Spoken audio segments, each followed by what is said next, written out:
Hey there, it's Allison from OnlineTeacherAllison.com, where stay-at-home moms come to learn how to teach online so they can earn an income from home even if their kiddos are in tow.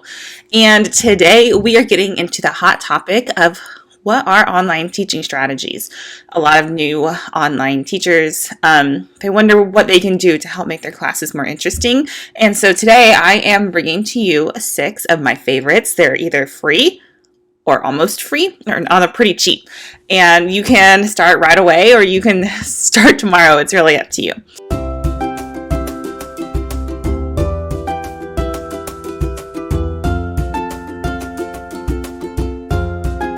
So my first strategy is songs.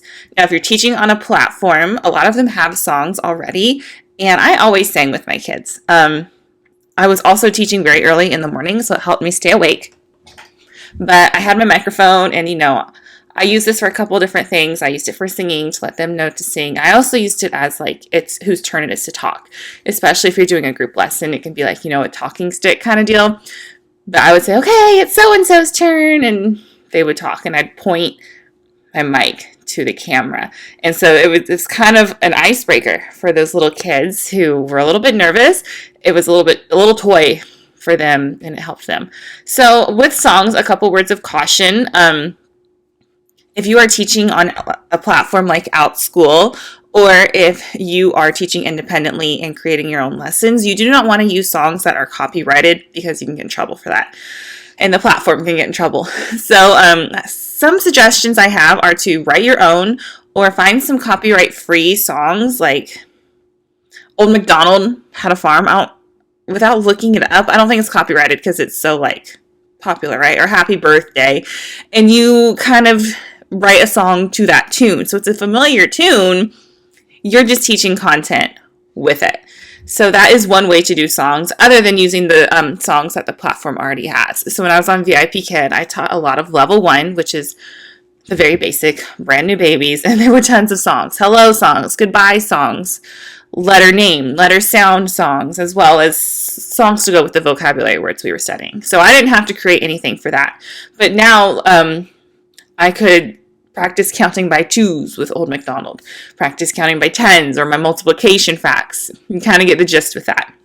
So my second strategy is props. I love props. They're a great way to kind of break up the class and keep their interest, especially if your kids are younger. So like I said, I had my microphone. I also have my letter flashcards, and they each have a picture on it. I would use the letter name, the letter sound, the picture. We'd use everything in my area. And another really big one you probably want is a whiteboard you can have. This did not cost me a lot of money.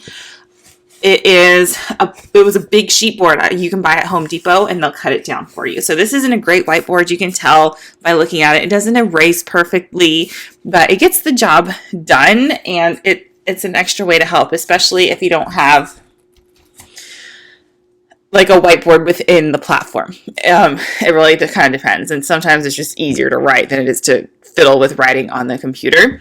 So that's another thing you can do. Some other things, I would raid my son's toys, and I would bring in what I needed to bring in for the lesson. So if we were talking about cars or dinosaurs, I went and I grabbed his cars and his dinosaurs. If I needed a reward, I have lost it, but I used my Cricut machine, and I got sparkly cardstock paper, and I just cut out some stars, and I would just hold them up. Some teachers had something behind them where they could put them. I had something else up here. I had my alphabet cards up here once upon a time, but I was using them so much that I just took them down. But some people would have something behind them they could stick them to. They were magnetized, so the kids could always visually see their stars. And rewards are a really fun way to break it up too. If you're interested in that, I have a really old video about it. I can go ahead and make a new one, but I will tag that old video. And some of them included just using the whiteboard with fun games and activities as well. So your third one, this one is really iffy, worksheets. I don't love worksheets because I don't love worksheeting them to death. Worksheets aren't fun. They don't always even necessarily show what the kids know. It's just kind of a way for you to get a grade. And as an online teacher doing the extra, you probably don't need the grade. So there are some things you can do. One platform I really love for worksheets is Canva. If you are a teacher with like a school district email address, you can get the pro version for free.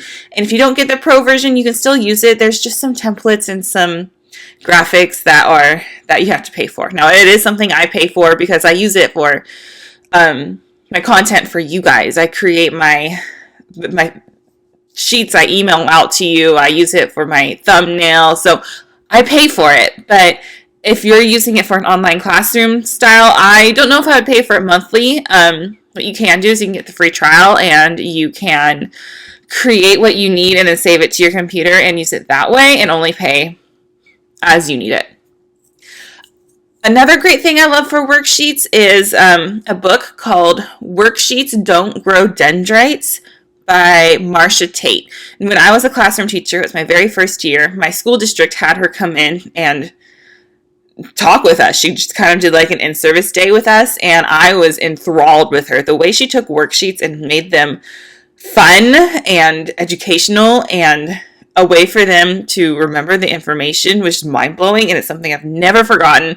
It's a little book. It's not a lot of money, so look her up.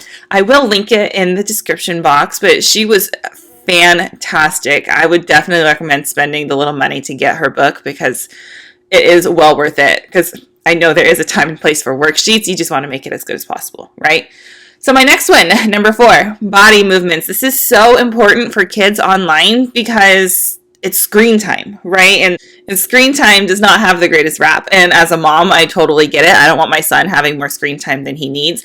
But I feel like this is productive screen time. He's learning something. He's talking to kids. He's finding his joy in life. So some ways you can incorporate body movements, you can have them show their understanding. I'm actually going to get to this a little later in this video. They can show their understanding with their thumb, with their fingers. I'll talk about that in a minute. You can also have them just stop and touch their head. You can do deep breathing exercises to help settle them, or you can create entire classes on movements like PE classes, yoga, dance, whatever you're into. One platform I really like, you can use it as a mom or you can use it for your classroom, is Go Noodle, and they have just like videos the kids can wiggle around to and help them get their wiggles out. So anyway, you can use body movements. Sometimes sometimes I can say, okay, show me your understanding. Is it big understanding or is it little understanding? And I'll make my body really big to show it's really big, and I'll make it really small to show it's really small. And the kids know to do it along with me. I also change my voice inflection, get really loud, like within reason, and then I whisper, and that helps them bring it in too. So that's different ways to use your body. It kind of changes their brain, and it's a way for them to use it too. It helps bring them back on track. I love body movements for when they're very distracted because it's a way to get their wiggles out, let them have fun for 30 seconds, and then you're back to it. And you might need to do it more than once, especially with the littles, because we know their attention span is shorter. You can make it work. And as you teach more, you will learn ways that you like to encourage them to use their body, because having them get big and small for their understanding might not be for you. So you'll figure it out as you go along, and you'll keep learning, and you will find you as a teacher, and that will come with it. So number 5, exit tickets. There is a really easy one on Google if you have the ability to do it. It is Google Forms, and when you're creating it, there is a choice for an exit ticket. And what I really love about Google Forms is it will grade for you if it's like a multiple choice and you don't have to have like an open-ended question. So with Google Forms, if you've ever filled one out, you sign in with your email address or your name, and then you plug it in. So let's say we're doing an exit ticket for math, and I have given them 3 math facts, and they're multiple choice, right? So they click their answer, they submit it. You as the online teacher can go in and it'll create a spreadsheet of all of the responses, and you'll be able to see, oh, Timmy got them all right, but Sally needs some more help. So it's a great way for you to check their understanding really quickly. You don't have to do any grading, and it's digital. Now, you might not be able to use Google on everything. It depends on your platform. It depends on where you are. So if you can't do it, I really I call it a scale of thumbs. So thumbs up, you have got it. You're confident. Thumbs down, so many questions, teacher, help me please. And thumb in the middle means I'm almost there. They kind of, as they get going, they start putting thumbs like 75%. So I call it a scale of thumbs because they know it's a quick way of showing understanding. Another one is fist to 5. So fist being 0, I have no understanding. 5, I can teach it to someone else. I am an expert. I've got it. So it's a great way for them to kind of self-assess. You can also do like traffic lights, red, green, and yellow.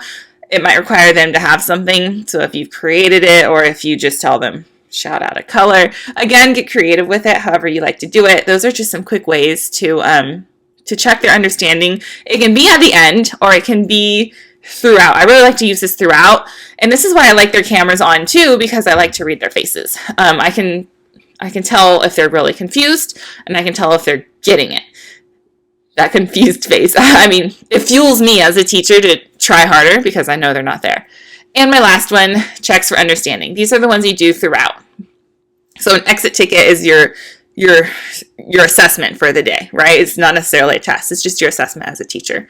And checks for understanding are throughout. How are you doing with this content? So if we're multiplying, I would have them, I could do the scale of thumbs, I could do fist to 5, and I could also have them explaining it to me. Okay, what does it mean to multiply with an area model? We're doing this in my math classes, so it's really fresh in my brain. And I use their explanation to gauge their understanding, because a lot of times they're really hard on themselves. I have this one student, she can do an area model like a pro. She has got it. But when it comes to explaining it, she cannot.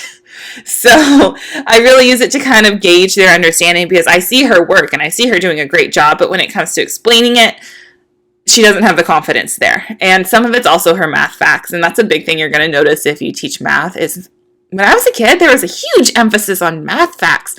I was learning my times tables in 2nd grade, and I'm teaching 4th graders that are still skip counting for everything and doing the repeated addition. So that is one thing you will notice. So all of this to say, these are not the end-all, be-all online teaching strategies. I've got my notes over here. That's why I keep looking over. As an online teacher, you're going to find the strategies that work for you. You're going to drop some of these. You're going to pick up some new ones. These are just some I really like that are easy to implement as a brand new online teacher. They're free, or they're almost free. Like I said, I raid my son's toys. If I don't have a prop, I don't stress about it. Unless I find it's really important, then I might go get it. But don't stress about it if you don't have to, because online teaching should be fun, right? I want it to be fun for you. I don't want it to be any more stressful than it has to be. I know the beginning can be stressful. My first class, I had been a classroom teacher for a few years, and I was still really nervous because the delivery online is different from the delivery in person. So I know you will be stressed. I want you to know that it will go away, and these are just some strategies to help ease some of that stress that you can plan in easily and quickly, and your kids are having fun. All right, so that is it for today. I hope you are having the greatest week ever, and we will chat soon. Bye.